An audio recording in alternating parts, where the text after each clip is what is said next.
कविता अपने माता पिता की बहुत लाडली थी। 3 बड़े भाइयों की बहन थी। कोई भी चीज़ मांगने पर उसी वक्त सामने हाजिर हो जाती।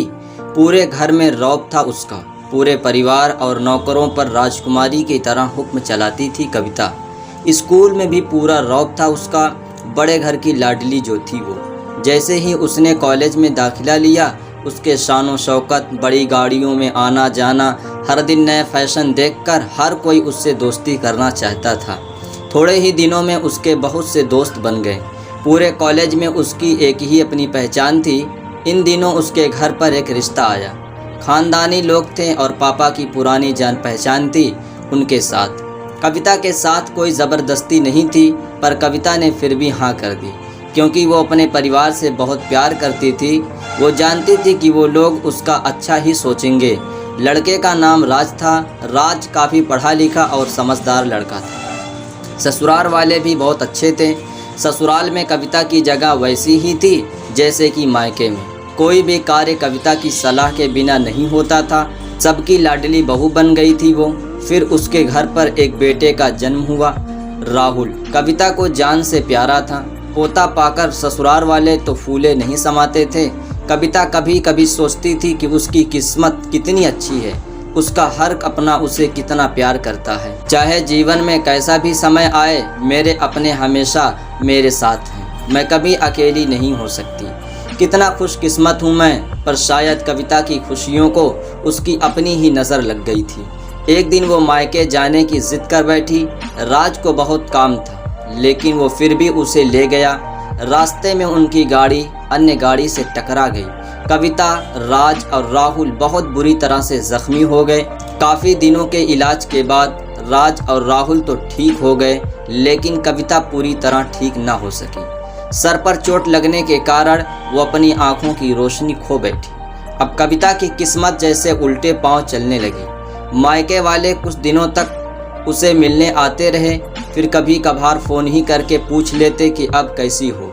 धीरे धीरे ये सिलसिला भी कम हो गया। ससुराल वालों की सहानुभूति भी कम होने लगी।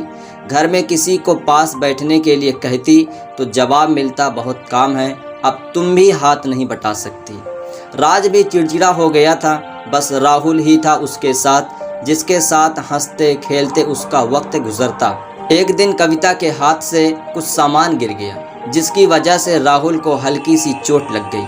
कविता के सास ससुर ने राहुल को उससे अलग कर दिया कि कहीं उसके ना देखने की वजह से बच्चे का कोई नुकसान न हो जाए। कविता अंदर से टूट चुकी थी। एक दिन उसने सबके सामने मायके जाने की इच्छा रखी तो राज उसे तुरंत मायके छोड़ आया, जैसे कि वो भी यही चाहता था। लेकिन राहुल को उसके साथ नहीं भेजा गया। कविता कभी राहुल से दूर नहीं रही थी, पर अपनी कमी के कारण उसने ज़्यादा बहस नहीं की। कविता को लगा कि वो 3-4 दिन वहाँ रहेगी, थोड़ा हवा पानी बदल जाएगा, क्योंकि वो कितने दिनों से कहीं भी बाहर नहीं गई थी। घर वाले भी इतने दिनों के बाद उसे देखकर कितने खुश होंगे। कविता के घर पहुँचने पर सब लोग बहुत खुश हुए। खाने में सब कुछ कविता की पसंद का ही बना था। उसने अपनी मम्मी पापा और भाई भाइयों से दिल खोलकर बातें की। उनके छोटे छोटे बच्चे भी बुआ के साथ घुल मिल गए थे। रात को सोने के वक्त जब वो कपड़े बदलने लगी तो उसे पता चला कि उसका बैग तो बहुत भरा हुआ था। वो सब समझ गई। वो बहुत उदास हो गई। कुछ दिनों तक तो सब ठीक रहा, फिर जैसे सब बदलने लगा, सबका व्यवहार बदल रहा था।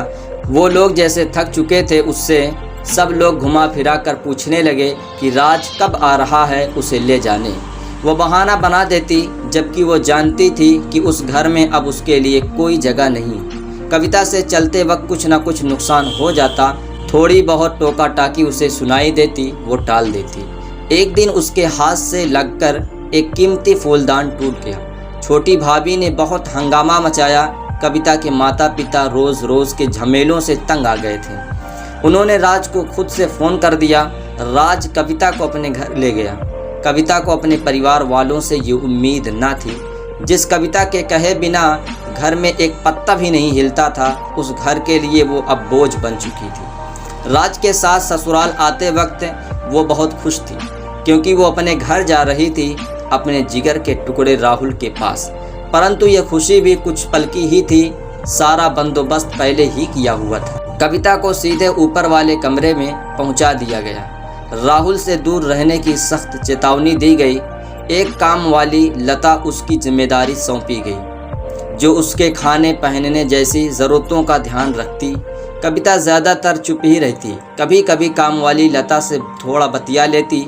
उसके ज़रिए राहुल का पता चल जाता। सबकी लाडली बेटी और बहू सबके लिए लाडली से बोझ बन चुकी थी।